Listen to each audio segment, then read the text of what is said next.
নারীদের জন্য আলাদা বাস চালু করেছে সরকার, সেখানে চালক হেল্পার থেকে সব নারীরাই করবেন। এটিকে আপনি কিভাবে দেখছেন? খুবই ভালো কাজ, মাশাআল্লাহ, খুবই ভালো কাজ। আমাদের মা বোনরা, মেয়েরা, তাদেরকে আমরা বিভিন্ন রকমের কথা বলে, তাদেরকে আমরা বাসার বাইরে বের করে তাদেরকে দিয়ে বিভিন্ন কাজ করাচ্ছি। তাদের যে বায়োলজিক্যাল ডিউটি আছে সেটা তো তারা করছেই।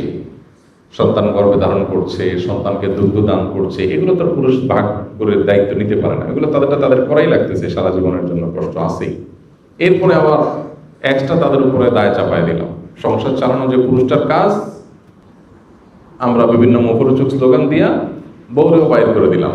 এবার বউ বাইর করে তার টাকার সব কি সে ভোগ করে? বাস্তবতা কি?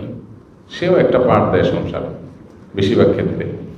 তো এই সমস্ত করে আমরা তাদেরকে বের করেছি। এখন এই সমস্ত মেয়েদের চলাফেরা, রাস্তাঘাটে দেখা যায় বিভিন্ন রকমের হ্যারাসমেন্টের শিকার তারা হয়, খুবই দুর্ভাগ্যজনক হয়। অতএব তাদের জন্য যাতায়াতের জন্য আলাদা বাস হলে, আলাদা পরিবহনের ব্যবস্থা থাকলে সেফটি সিকিউরিটি নিশ্চিত হবে, এটা ভালো। সেক্ষেত্রে চালক সহ যারা থাকবে তারা আবার যথাযথ প্রশিক্ষিত যেন হয়, সেটাও গুরুত্বপূর্ণ, সেদিকটাও খেয়াল রাখতে হবে। আর পাশাপাশি এই কাজটা যেরকম খুবই প্রশংসনীয় একটা কাজ আমরা মনে করি, অবশ্যই সাধুবাদ পাওয়ার মতো একটা কাজ করেছে সরকার। কিন্তু সেই সাথে শিক্ষা প্রতিষ্ঠানেও মেয়েদের ছেলেদের সাথে পড়তে গিয়ে হ্যারাসমেন্টের শিকার যেন না হয়, সেখানেও তাদের স্পেশালাইজড শিক্ষা প্রতিষ্ঠান করা দরকার। রেস্টুরেন্টগুলোতে তাদের জন্য স্পেশালাইজড ব্যবস্থা করা দরকার।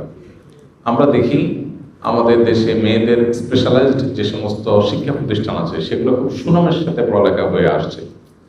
আমরা বিকারুন্নেসা নন স্কুলের কথা বলতে পারি, আমরা ইডেন কলেজের কথা বলতে পারি। পলিটিক্যাল কারণে ইডেন কলেজের বদনামই শেষের দিকে হয়ে গেছে, কিন্তু এটা তো ঐতিহাসিক, বছরকে বছর ধরে অনেক যোগ্য মানুষ তৈরি হয়েছে এখান থেকে, তাই না?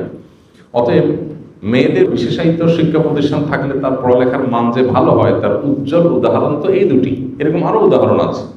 অতএব তাদের জন্য সেটা থাকা দরকার। মেয়েদের একটা পৃথক ইউনিভার্সিটি হওয়া দরকার, উচ্চশিক্ষা যারা অর্জন করতে চায়, যাতে ছেলেদের সাথে গিয়ে হ্যারাসমেন্টের শিকার না হয়, সেই জিনিসটা দরকার।